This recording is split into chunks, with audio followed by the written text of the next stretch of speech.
Okay, so if you're prepping for the UPSC, wading through the Hindu every day, Absolutely. it can feel like you're drowning in current affairs. Yeah, But today we're going deep on a topic that's been making waves for a while now. right. India's National Education Policy 2020, the NEP 2020. Did one.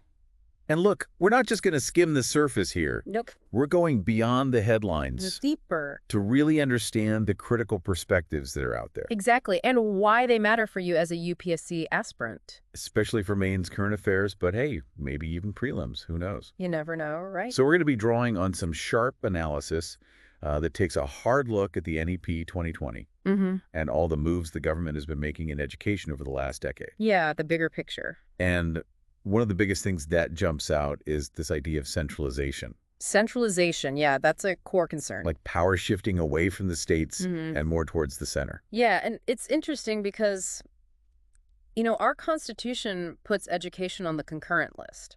Right. Shared responsibility. Exactly, and that's intentional. It's about finding that balance between the union and the states. So both have a say. Right, because education, it's obviously a national thing, Yeah.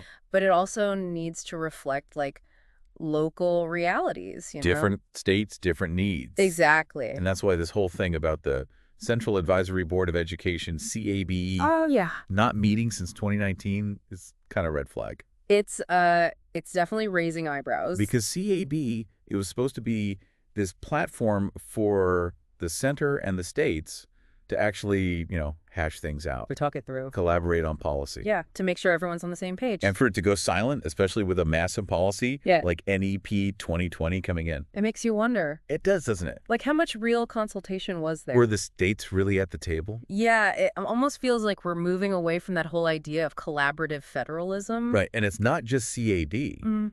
There's also this issue with the PMSHRI scheme and the Samagra Shiksha Abhiyan SSA funds. Oh, yeah.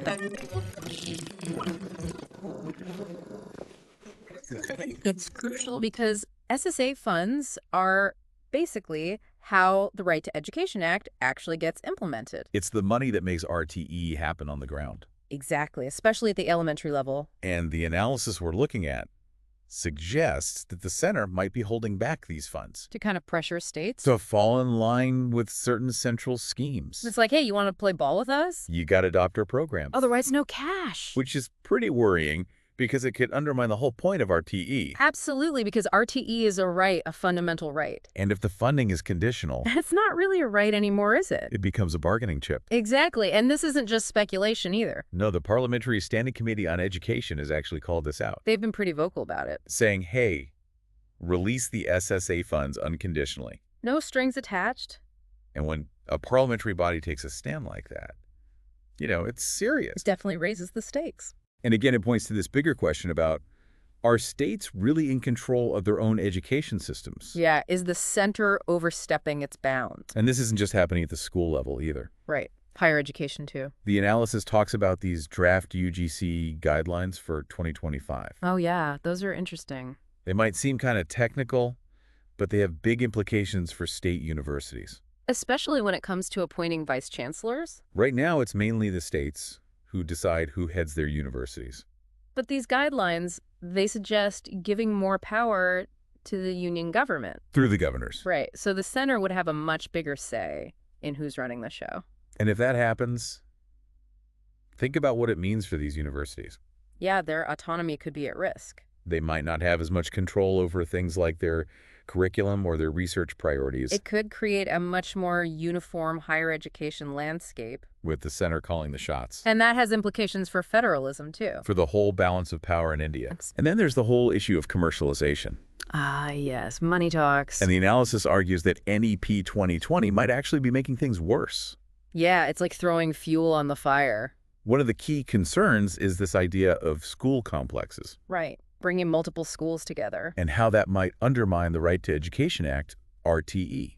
Because RTE is all about neighborhood schools, right? Every child should have a school within walking distance. Ideally. But if you start merging schools into these big complexes, You might end up closing smaller schools. often the ones run by local governments. Exactly. And that could make it harder for kids to actually access education, Especially in rural areas or remote areas. where those smaller schools are often the only option. And the numbers are pretty stark.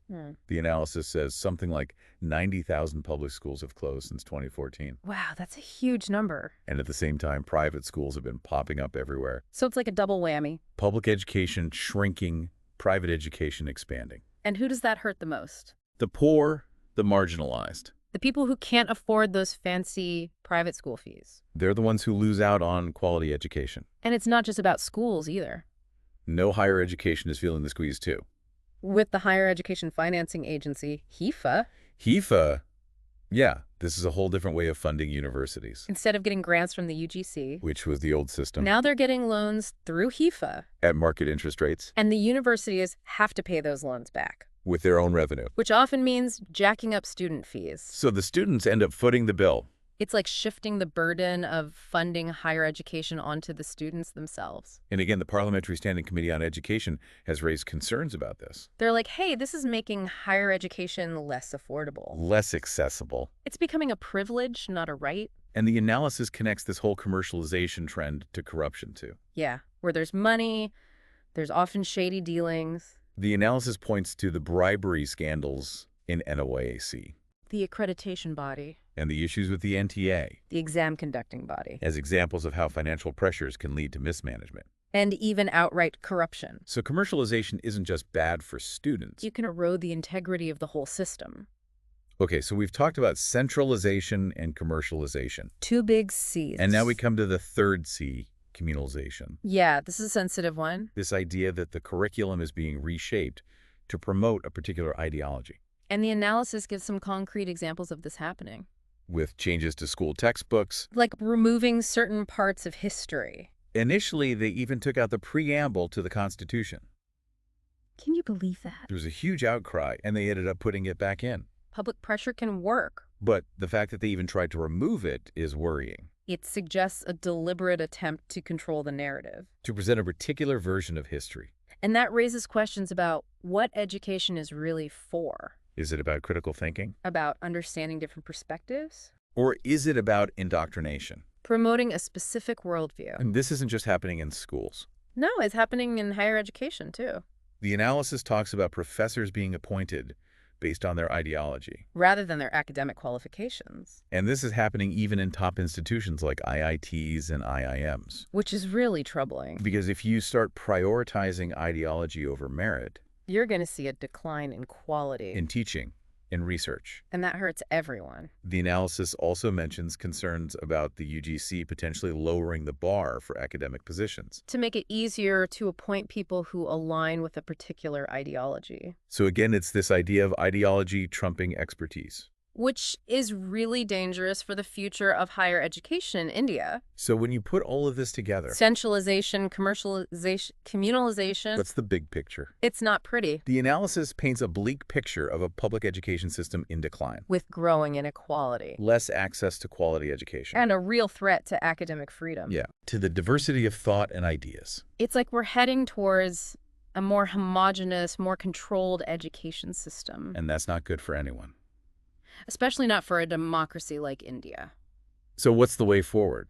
The analysis has some strong recommendations. Like give more power back to the states. Let them make their own decisions about education. Increase public funding for education. Make sure every child has access to quality schooling. And make sure curriculum development is driven by experts. Not by ideology. And above all, we need more transparency. More accountability. To make sure corruption doesn't take root. Because at the end of the day, education is about more than just jobs. It's the foundation of a healthy society. It's about creating informed, engaged citizens. Who can think critically and contribute to democracy. And if we don't protect that, we risk undermining the very fabric of India. So as you're going through the Hindu and all the other material for your UPSC prep, keep these critical perspectives in mind. Because understanding these deeper issues around NEP 2020, it's not just about Maine's current affairs. It could even come up in prelims. Beyond the exam, it's about understanding the forces that are shaping India's future. And the role you can play as an informed citizen. So we hope this deep dive has given you some food for thought. And if you found it helpful, Especially the insights related to the Hindus coverage. do us a favor, hit that like button and subscribe. And let us know in the comments what other burning questions you have. What other topics you want us to tackle? We're here to help you navigate the complexities of current affairs. And ace that UPSC exam. So keep those brains buzzing, and we'll see you in the next deep dive.